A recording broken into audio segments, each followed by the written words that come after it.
વિદ્યાર્થી મિत्रोને મારા પ્રણામ। હું આજે 26મી જાન્યુઆરી વિશે કહીશ। આશા છે કે આપ સૌ શાંતિથી મને સાંભળશો। कुछ नशा तिरंगे की आन है, कुछ नशा मातृभूमि की शान है। हम लहराए हर जगह तिरंगा, नशा ये हिंदुस्तान के सम्मान का है।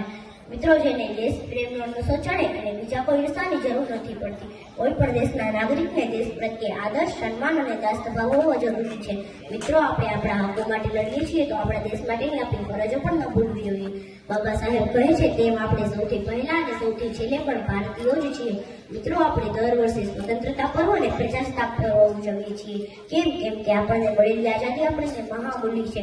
તેની ખૂબ મોટી કિંમત આપણે ચૂકવી છે। આપણને ગુલામીની જંજીરોમાંથી મુક્ત કરાવનારી વીરબંગાઓની રાષ્ટ્રભક્તિ અને સંકલ્પ શક્તિના કારણે જ આજે આપણે ખુલ્લી હવા લઈ શકીએ છીએ। આજનો અવસર એટલે વીરોને નમન કરવાનો અવસર, સપૂતોને સમૃદ્ધિ અને વંદના કરવાનો અવસર। આઝાદી મળ્યા પછી દેશની સુરક્ષા કાજે પોતાનું સમગ્ર જીવનમાં ભારતીયના ચરણોમાં અર્પણ કર્યું છે એવા સૈનિક ભાઈઓને સલામ કરવાનો અવસર। દેશની સુરક્ષા કાજે મન મૂકીને લડનારા એવા સુરા સૈનિકો જ્યારે આપણા સામેથી પસાર થાય ત્યારે જય હિન્દ જરૂર કહેજો। આપણું આ જય હિન્દ તેમના માટે ભારત રત્નથી પણ મોટો ઇનામ હશે।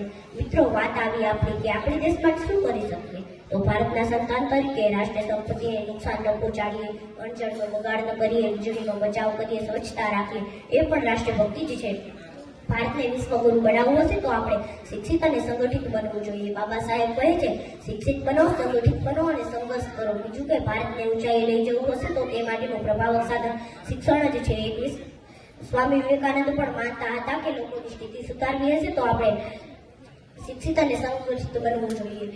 તે માટેનું પ્રબળ સાધન શિક્ષણ જ છે। 21મી સદી એટલે જ્ઞાનની સદી છે તો આપણે આપણા જ્ઞાનના બળે આ માતૃભૂમિની મહાનતાને વધારીએ। અસ્તુ, જય હિન્દ, જય ભારત।